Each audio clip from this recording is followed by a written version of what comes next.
लगाते हैं, सुंदर चंदन का लेप करते हैं। और स्वयं भगवान तो लकड़ियों में स्वयं चंदन का स्वरूप है। इस कारण से पूतना भी पूजनीय हो गई। इसी कारण से व्यास जी लिखते हैं, कम्वा दयालु शरणम ब्रजेमः। ऐसा दयालु कौन होगा जो पूतना जैसी अहो वकीयम स्तन कालकोटम, जो अपने वक्षस्थल पर विष लगा करके भगवान को मारने आई हो और भगवान उसके ऊपर उद्धार करें। एक दिन की बात, भगवान श्री कृष्ण को मैया यशोदा गोदी में खिला रही है और गोदी में खिलाते खिलाते भगवान ने अचानक अपना वजन बढ़ा लिया। वजन बढ़ाया तो मैया ने सोचा ये बालक बड़ा भारी हो गया। तो मैया ने भगवान को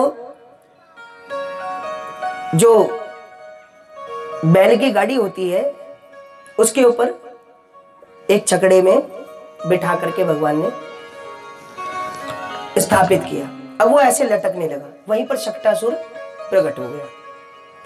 शक्टासुर प्रकट हुआ और वो भगवान को जमीन में दबाकर मार देना चाहता, लेकिन पहले तो भगवान देखते रहे और भगवान ने एक लात ऐसी मारी कि वो शक्टासुर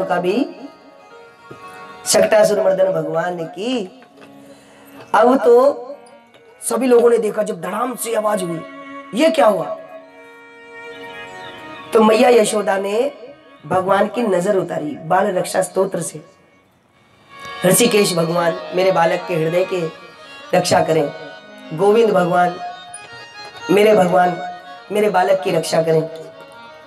अगर बालक को नजर लग जाए तो बाल रक्षा स्तोत्र के जप के साथ अगर बालक की नजर उतारे तो जीवन में कभी उसको नजर नहीं लगती। और अब फिर से ग्वाली ने भगवान को सजाने संवारने में लग गई। आज भगवान श्री कृष्ण थोड़े से और बड़े हुए हैं और आज ठुमक ठुमक कर चलने लगे हैं। यशोदा मैया भगवान श्री कृष्ण की कमर कांचनी बांधती है, सिर पर छोटा सा मोर मुकुट लगाती हैं।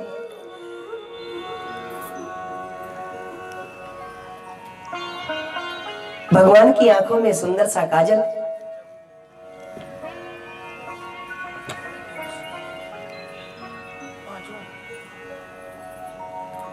और भगवान के हाथ में छोटी सी मुरली देती है और भगवान टेढ़ी मेढ़ी चाल चल रहे हैं। इस दर्शन को आप दर्शन करना। पूज्य मृदुल कृष्ण शास्त्री जी बड़ा सुंदर भाव इस गायक को गाया करते हैं। मुख पर माखन मलता तू बल घुटनों के चलता, मुख पर माखन मलता तू बल घुटनों के चलता। देख यशोदा के भाग्य को देवों का मन भी जलता। देख यशोदा भाग्य को देवों का भी मन जलता। कमर में सर सर करता पीतांबर मत वाला, हवा में सर सर करता पीतांबर मत वाला। कितना सुंदर लागे कन्हैया, कितना लागे प्यारा, कितना सुंदर लागे भाई, कितना लागे प्यारा। सरी की पगड़ी बांधे,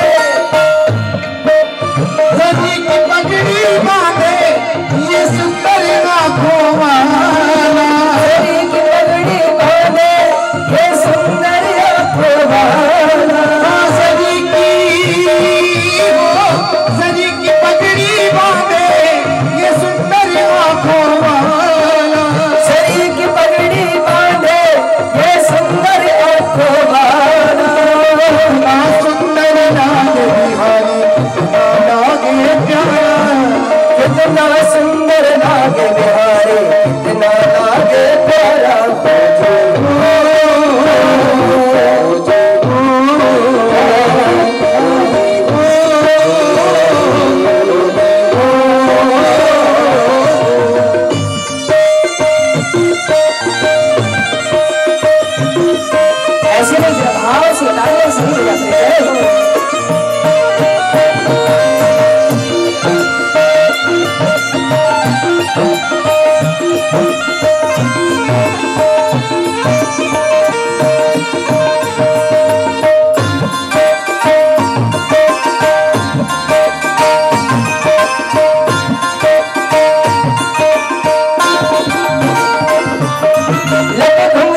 लागे बिहारी कितना लागे प्यारा, कितना सुंदर लागे बिहारी कितना लागे प्यारा।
बंसी बाजे चंदाई सावरा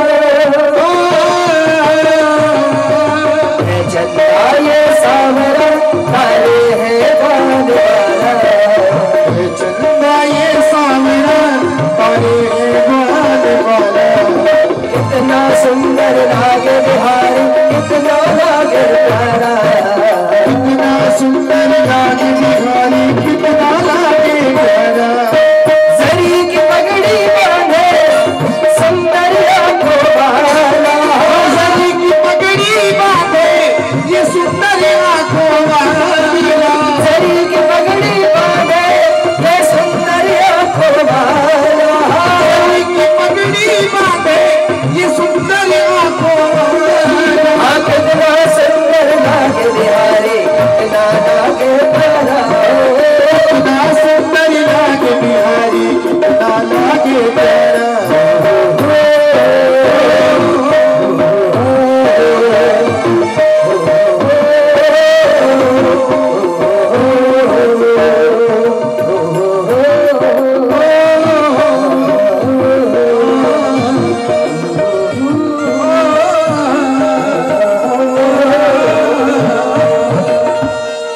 वृंदावन बिहारी लाल की।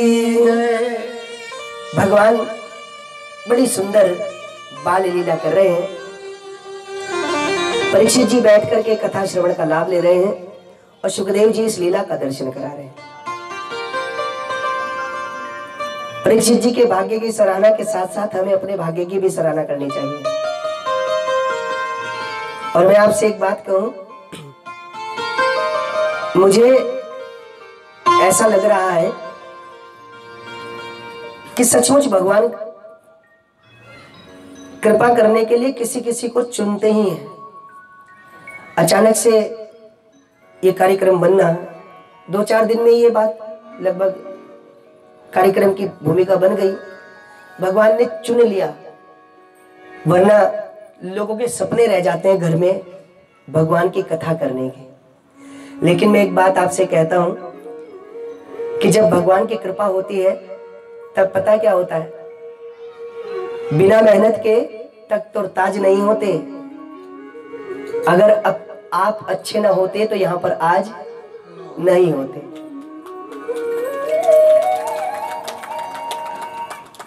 बिना मेहनत के तख्त और ताज नहीं होते, अच्छे ना होते आप तो यहां पर आज नहीं होते। क्यों?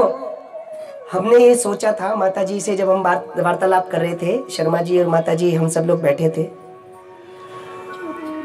तो उस समय हम सोच रहे थे कि कोशिश ये रहेगी कि शायद लोग नहीं आएंगे, लेकिन आ रहे हैं ना।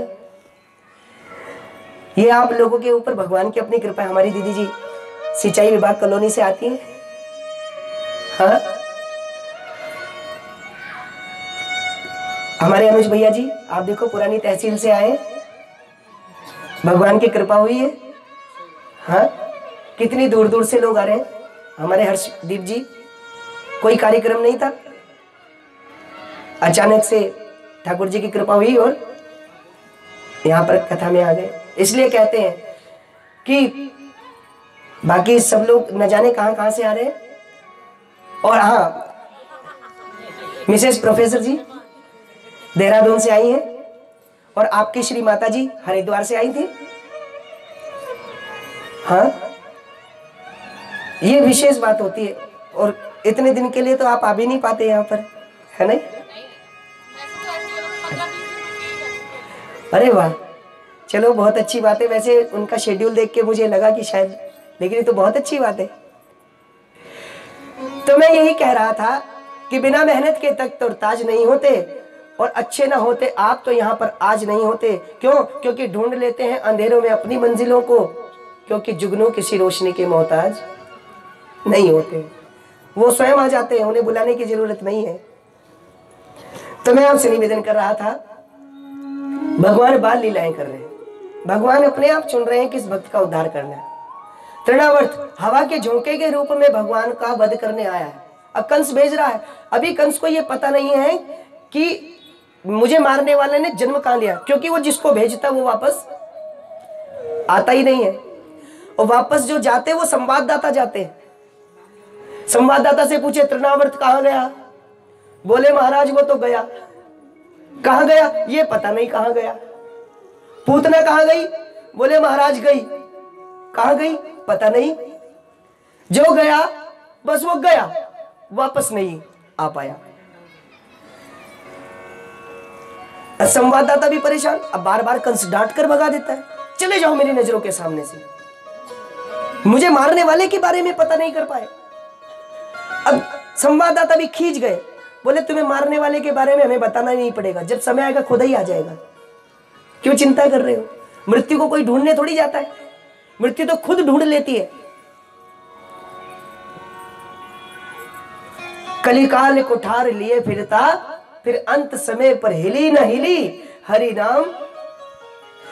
कलिकाल कुठार लिए फिरता, तन नम्र पे चोट झिली न झिली, रट ले हरि नाम हरि रसना, फिर अंत समय हिली न हिली।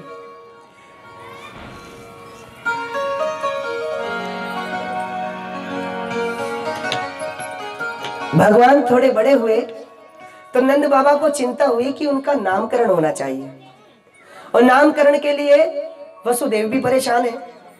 अब वो चिंता कर रहे हैं कि बालक थोड़े बड़े हो गए होंगे। इधर गोकुल में उत्सव चल रहा है, वहां तो बात बात में भगवान ने करवट ली तो उत्सव, भगवान ने आज दुग्धपान किया तो उत्सव, और भगवान के उत्सव मनाए जा रहे हैं। गोपियां नृत्य कर रही हैं।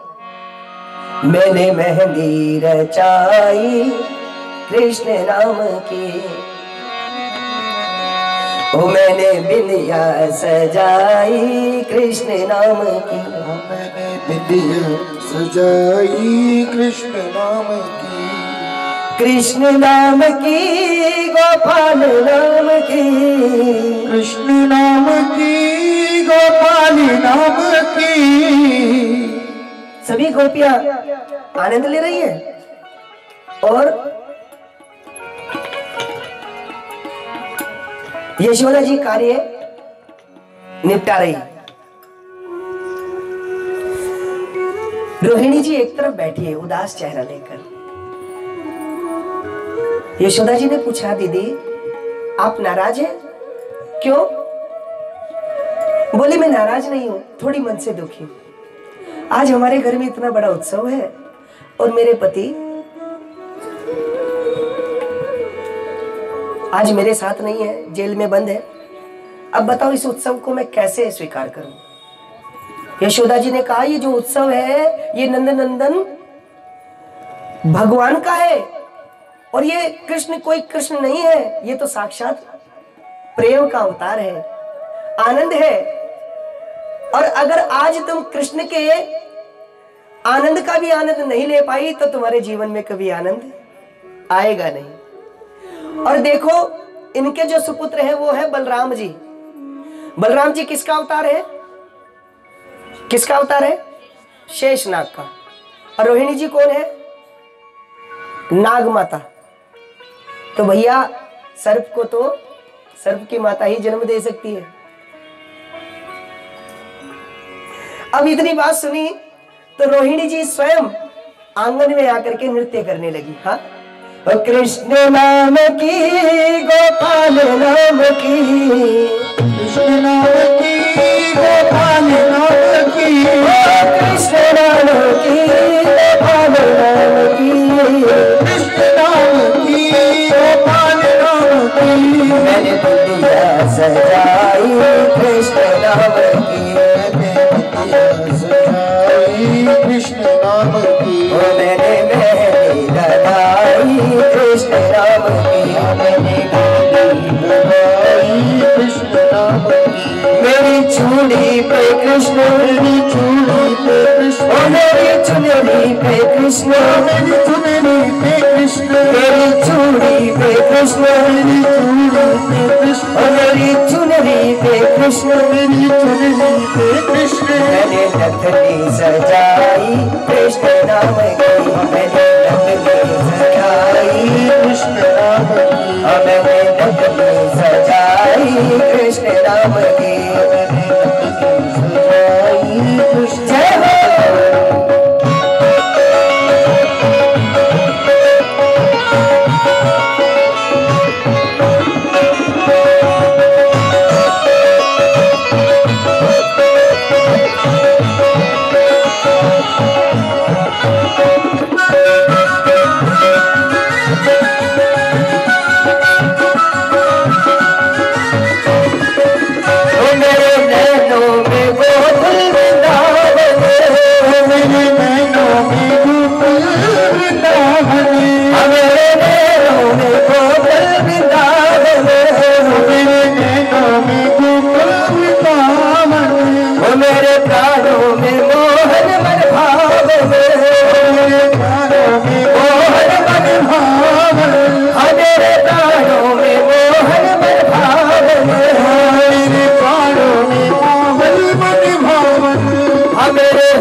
कृष्ण नाम की गोपाल नाम की, कृष्ण नाम की गोपाल नाम की, हाँ कृष्ण नाम की गोपाल नाम की, कृष्ण नाम की गोपाल नाम की। मेहंदी रचाई कृष्ण नाम की, रचाई कृष्ण नाम की। जय हो।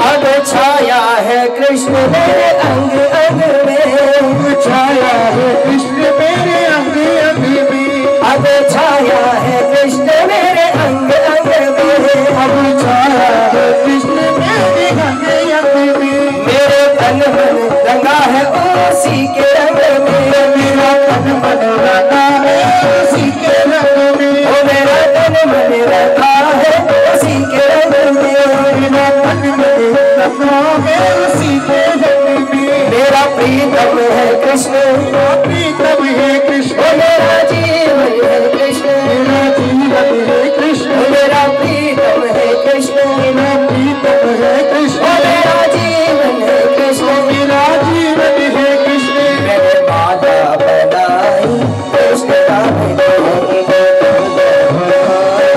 कृष्ण नाम की, मैंने माला बनाई कृष्ण नाम की, मैंने माला बनाई रे कृष्ण नाम की।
राम की,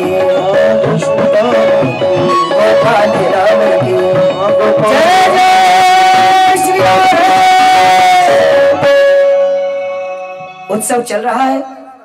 इतने में श्री नंद बाबा आए और यशोदा मैया का हाथ पकड़कर किनारे पर ले गए। यशोदा जी, आज मैं एक बाबा के दर्शन करके आया हूं और उस बाबा से मैं अपने लालाओं के नामकरण की बात करे आया हूं। सुखदेव जी से परीक्षित जी ने पूछा, गुरुदेव ये कौन है जिस बाबा की बात नंद बाबा करते हैं? तो सुखदेव जी बताते हैं, ओ गर्ग पुरोहितो राजन यदुनां सुमहातपा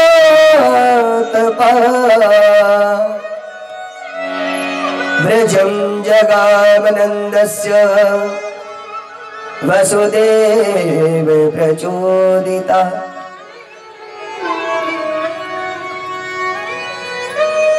यदुवंश के कुलगुरु वसुदेव जी के कहने पर आज वृंदावन की ओर गए और अगर सीधे जाकर कहेंगे कि मुझे तुम्हारे बच्चों का नामकरण करना है तो नंद बाबा भी सोचेंगे कि गर्ग जी क्यों आए।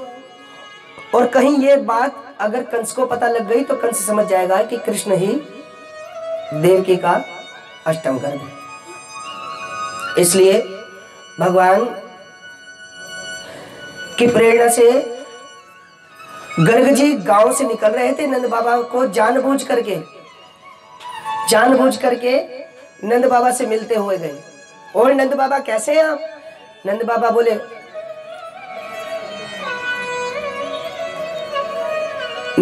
बोले, महाराज सब आपकी कृपा है।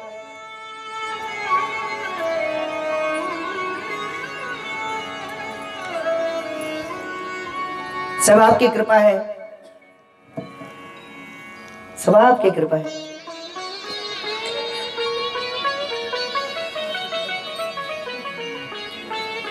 भाके बिहारी लाल की जय। नंद बाबा ने पूछा, बाबा आप कहाँ जा रहे हैं?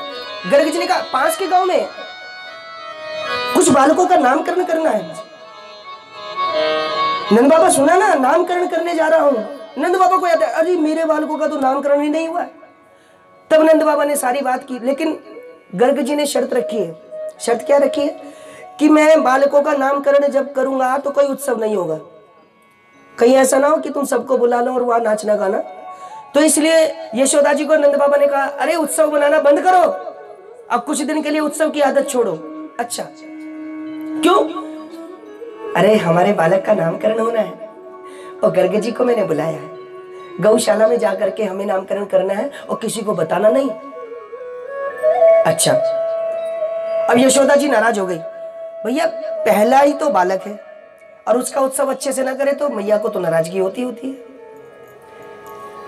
घर में अगर पहला बालक हो तो उसका जन्मदिन और नामकरण और पहला जन्मदिन, ये सब चीजें तो बहुत बड़े स्तर पे करते हैं। क्यों? भगवान की कृपा से पहली संतान घर में हुई और यशोदा मैया को तो जीवन के उत्तरार्ध में मिली है, तो उत्सव तो बनता है। पर नंद बाबा कह रहे उत्सव नहीं हो रहा है। अब यशोदा जी को क्रोध आ गया, ये कैसा बाबा आया है मेरे बालक का उत्सव भी ना मनाने दे रहा है। अब बोले हम देखते हैं ये कितना विद्वान है। विद्वत्ता की परीक्षा लेने का क्या तरीका है? उस समय तो कोई साधन नहीं था। तो यशोदा जी रोहिणी जी के पास गई और बोली, एक काम करते हैं, नामकरण के लिए हम दोनों जा रहे हैं, तो तुम मेरे बालक को पकड़ लो और मैं तुम्हारे बालक को। देखते हैं वो बाबा कितना चमत्कारी है, क्या पहचान पाएगा। और जब पूजा करने बैठे तो गर्ग जी जानते हैं कि यशोदा जी नंद बाबा की अर्धांगिनी है, तो इसलिए सबसे पहले उनके पुत्र का नामकरण होना चाहिए। तो उनकी गोद में देखा। अब गोद में देखा और भाव भंगिमा देख करके उन्होंने दर्शन किया, तो दर्शन करा तो कुछ और निकला। अब बोलना कुछ और चाहते थे, फिर देखा नहीं नहीं वो बोलने की आवश्यकता नहीं। बोले अयम ही रोहिणी पुत्र रमयन् सुहृदो गुणम्।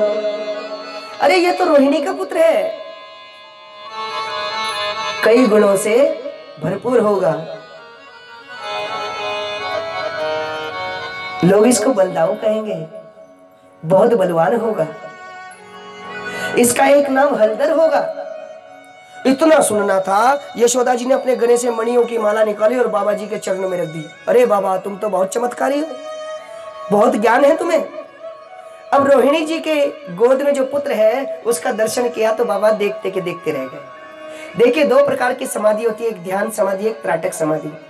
ध्यान समाधि कैसी होती है? हम आंख बंद करते हैं, भगवान का दर्शन करते हैं, मन में बैठे रहते हैं, भगवान का चिंतन करते रहते हैं, ये ध्यान समाधि। और त्राटक समाधि, त्राटक समाधि ऐसी होती है, मान लो हम यहां से कहीं दूरस्थ जगह पर रहने लगे, किसी गांव में, किसी क्षेत्र में, किसी शहर में, वहां हमारा कोई अपना नहीं है, और अचानक से आपको रुड़की का कोई व्यक्ति वहां दिखाई देने लग जाए, वो दिख जाए तो ऐसा लगता है कि मेरे परिवार का सदस्य कोई आ गया हो।